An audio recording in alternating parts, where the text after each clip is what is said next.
Kalau menurut saya ya, selama kerja di Jepang ini perasaannya sangat-sangat bersyukur. Yang paling jelas terlihat itu ya di masa-masa pandemi COVID-19 ini, saya nggak bisa membayangkan kalau posisi saya ini masih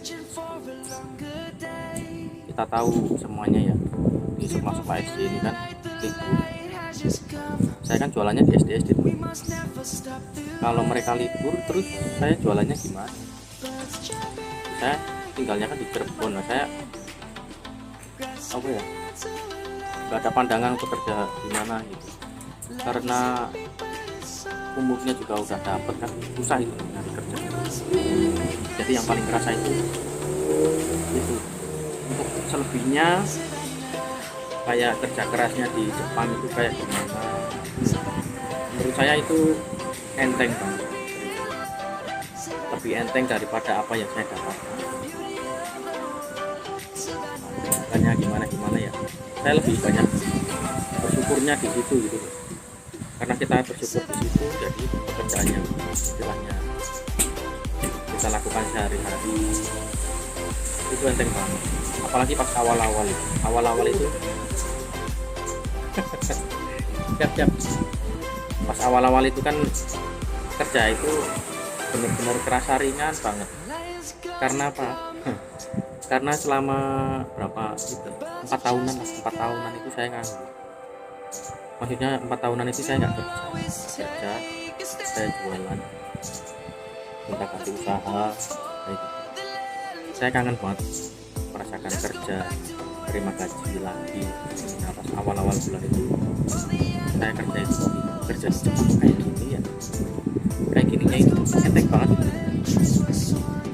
Mas, pengalaman saya kerja di Indonesia dulu itu rasanya pengalaman saya kerja selama hidup saya ini yang paling kerjanya enteng, gajinya ya gajinya lebih lah, dibilang kecil ya nggak kecil, gede ya nggak kecil, tapi menurut saya itu bisa nyelengi lah ya gitu teman-teman. Terus selama 1 tahun di Jepang ini kan sudah melewati satu putaran musim ya. Saya datang itu pas musim panas sudah ngerasain. Pas musim panas itu benar-benar hitam banget. Ada itu video saya yang dulu banget itu, yang itu hitam, HP masih yang dulu HP-nya jelek, orangnya hitam, videonya nggak jelas ya. Ada kok di video saya, scroll aja ke bawah itu. Terus San balik San. Terus setelah musim panas, musim gugur. Nah pas musim gugur ini seru ya, indah banget di Jepang. Tapi kalau untuk di sini di tempat saya ini musim gugurnya biasa aja. Tapi di sepanjang jalan itu pohon-pohon berubah warnanya, daun-daunnya ada yang kuning, ada yang merah, indah banget. Pernah saya diajak pamandur saya ke daerah Aizu Wakamatsu, daerah pegunungan itu, pohon-pohon itu merah semuanya. Pokoknya sebelum musim gugur itu kan pohon-pohon pada mau biji gitu, berubah warna menjadi merah, nanti berguguran. Nanti ada fotonya, nanti saya tampilin saya nanti kok kontennya apa kok? Kontennya apa? Santai lah. Kangen nih kok. Aduh, kangen. Besok harus balik. Gitu kan. Di IG. Background nih aman, nggak apa-apa. Ini sharing aja sama teman-teman. Video-video terakhir ya. Terus apa ya? Setelah musim itu musim salju. Nah untuk tahun kemarin itu musim saljunya itu nggak jelas. Musim saljunya itu nggak jelasnya apa? Soalnya pas masih apa ya, kata orang Jepang sama sensei saya yang sudah lama tinggal di Jepang. Itu harusnya nih bulan-bulan sekarang udah turun salju, apalagi di sini daerah Shirakawa, Fukushima ini harusnya tebel gitu. Tapi pas udah waktunya musim salju itu masih dinginnya aja yang ada, nggak ada salju. Salju itu kalau nggak salah turunnya bulan Februari, harusnya sebelum Desember itu, sebelum ganti tahun itu udah ada. Pertama kali lihat salju ya, pertama kali itu ini bangun tidur, nah di luar itu udah bisa semua seneng banget, sawah-sawah bersih, semuanya bersih, putih semuanya ya, walaupun nggak tebel, cuma tipis-tipis saja gitu. Tapi itu menarik, tapi lama-kelamaan kok males. Salju ini kan dingin ya, nah sampai saking dinginnya tuh rasanya malah panas, apalagi pas di bawah kerja itu kita nggak kuat mau gimana. Musim apa salju ya, yang paling saya nggak suka itu pas bukan musim salju, bukan musim apa, tapi pas kondisi cuaca itu kan saya kan kerjanya di Genpa ya, di luar, di lapangan itu lah. Yang paling kerasa itu pas nggak panas terus nggak dingin tapi angin.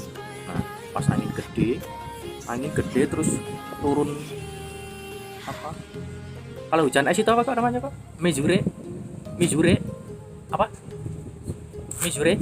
Nah turun mizure gitu, turun hujan es kecil-kecil itu. Udah kerja di lapangan angin gede, dingin, udah dingin, nah aduh paling males sih, pengen nangis apa ya.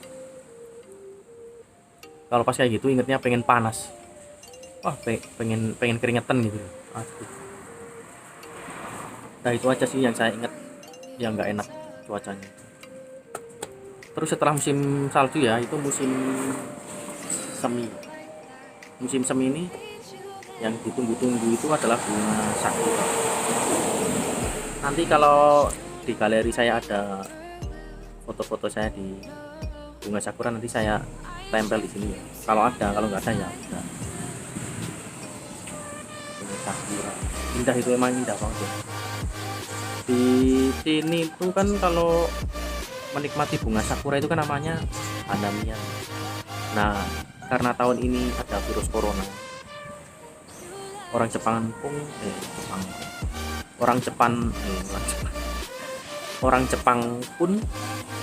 nggak menikmati hanami, teman-teman. Masa-masa bunga sakura itu nggak kayak biasanya gitu ya. Yang saya tahu itu kan di taman, terus banyak bunga-bunga, gelar loso gitu kan, makan kayak gitu. Seru ya kayaknya. Ternyata itu cuman angan-angan, kira kok. Nah minum sake, saya sih nggak minum sake, minumnya ini aja, ichigo. Terus selanjutnya ini, nah sekarang ini harusnya udah masuk musim panas ini, tapi setiap hari hujan. Dan di Jepang ini kalau hujan, kata sensei saya, kata orang-orang yang sudah berpengalaman dulu, di Jepang itu kalau hujan bisa seharian. Tapi ya memang bener gerimis seharian gitu. Itu untuk masalah apa ini, masalah cuaca. Terus selama di Jepang ini ya, setahun ini, tempat yang sudah saya kunjungi, tempat yang sering saya kunjungi itu toko second. Dimanapun yang dekat-dekat sini saya kunjungi, teman-teman.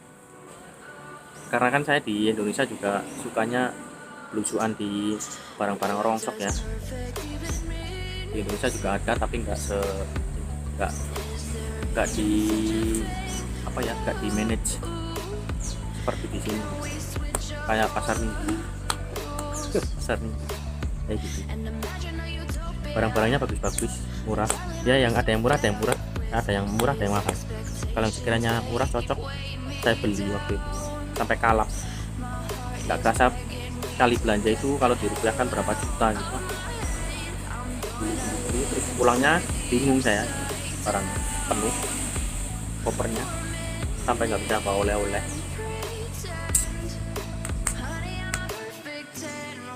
Oke, untuk Jepang, terima kasih, pengalaman 1 tahun ini sangat berharga. Dulu itu saya pengen ke Jepang itu dari lulus sekolah, tahun 2007 itu saya sudah daftar ke Jepang. Gagal karena berat badan saya overweight. Untuk tinggi badan waktu itu bisa lah, batas minimalnya saya dapat. Nah, untuk berat badannya overweight 74 kilo dulu, nggak bisa. Dan ternyata saya bisa berangkat tahun 2019. Itu kalau bukan rezeki apalagi namanya. Tetap aja itu rezeki ya, keinginan dan rezeki, dan juga karena kahanan atau keadaan. Tapi ya rasanya berat tinggal anak istri. Tapi ini setahun ini sangat berharga lah. Semoga nanti pulang dari sini saya, istri dan anak saya ini menjadi penyakit rindu gitu ya. Ini adalah penyakit rindu, dan sebentar lagi saya pulang itu akan menjadi selama 1 tahun ini dipisahkan. Semoga nanti bisa merasakan ya, kalau misalkan ada masalah dalam keluarga, dalam rumah tangga itu, ingatlah saat ditinggal dan bersyukurlah saat bersama. Oke, paling gitu aja teman-teman, ini udah malam ya. Ini takutnya nanti durasinya panjang ya. Videonya sampai sini aja. Pesan saya buat teman-teman ya yang sedang berjuang ataupun yang ada rencana pergi ke Jepang, pikirin matang-matang, rencanain matang-matang, pengen jobnya setahun apa 3 tahun. Nah ini gimana ya, ada dua sisi sih, ada dua pandangan gitu. Kalaupun pengen 3 tahun ya fokus saja 3 tahun, jangan yang 1 tahun. Takutnya pengen 3 tahun nanti berangkatnya yang 1 tahun ini nyesel gitu loh teman-teman. Soalnya ada teman saya itu pengennya 3 tahun, ternyata dapatnya pas 1 tahun, yang 1 tahun. Ya masalah nyesel enggaknya sih masing-masing ya, tapi kalau pengen 3 tahun tapi nggak dapat job terus dapatnya 1 tahun, ya harusnya sih teman-teman bersyukur gitu, karena rezekinya memang yang 1 tahun. Kalaupun maksain yang 3 tahun daripada nggak berangkat ya kan, seperti itu. Terus untuk masalah biaya, nah untuk masalah biaya ini teman-teman obrolin ke LPK se-clear, setransparan mungkin. Tanyakan terus dirinci sekian, nanti berapa puluh juta ongkosnya itu harus teman-teman harus tahu. Terus nanti gajinya berapa itu harus jelas. Tapi kalau biasanya kalau magang standarnya seperti sih kayak saya ini. Kalau saya ini kan hitungannya benar-benar magang teman. Yang dicari benar-benar ilmunya.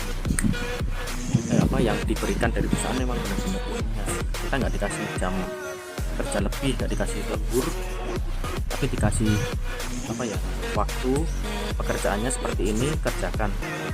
Benar-benar waktu kerjanya orang magang, gajinya orang magang. Ya kadang-kadang kalau orang nggak ada lembur pengennya lembur, tapi orang yang dikasih lembur terus pengennya libur kayak gitu. Orang kan kayak gitu. Saya dulu juga kerja pas di Indonesia, ada lembur terus tiap hari, capek, tapi gajinya gede. Seneng nggak? Ya seneng. Ya itu namanya enak nyawang ya, namanya hidup itu enak nyawang. Tetap syukurin aja biar hidup ini lostful gitu ya teman-teman. Terus apa lagi nih pesannya buat teman-teman? Oh ya, ini untuk bahasa Jepang yang masih di LPK, manfaatin waktunya.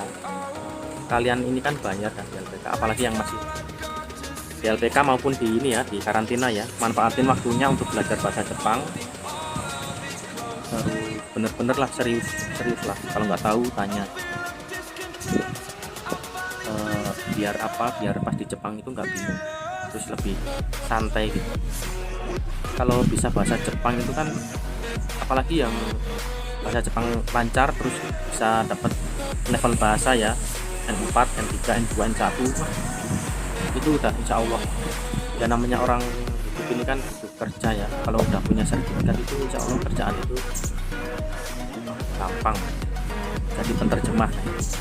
Saya itu juga pengen jadi penerjemah, tapi ya itulah, nanti setelah dari sini mudah-mudahan sih ada kemauan lagi ya, keinginan dari dalam saya dorong untuk belajarnya lebih giat lagi.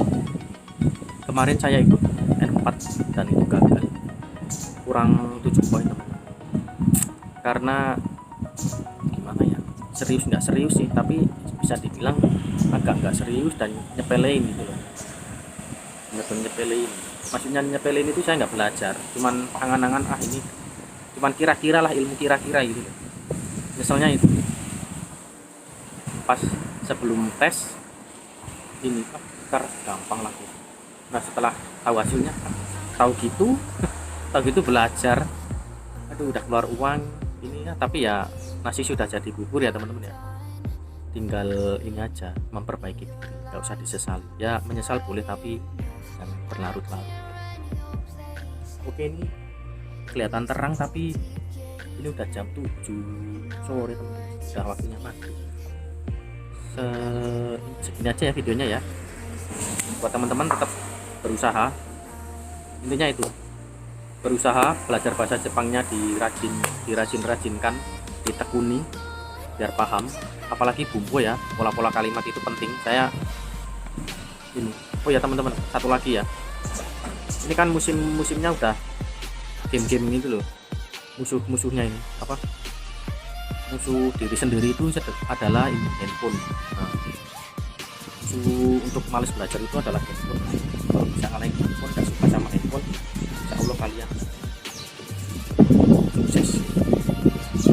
Karena saya sendiri dulu itu pas belajar Minanoni Hongo buku kedua itu ya, saya mainan ini, ketagihan main game PUBG Mobile itu.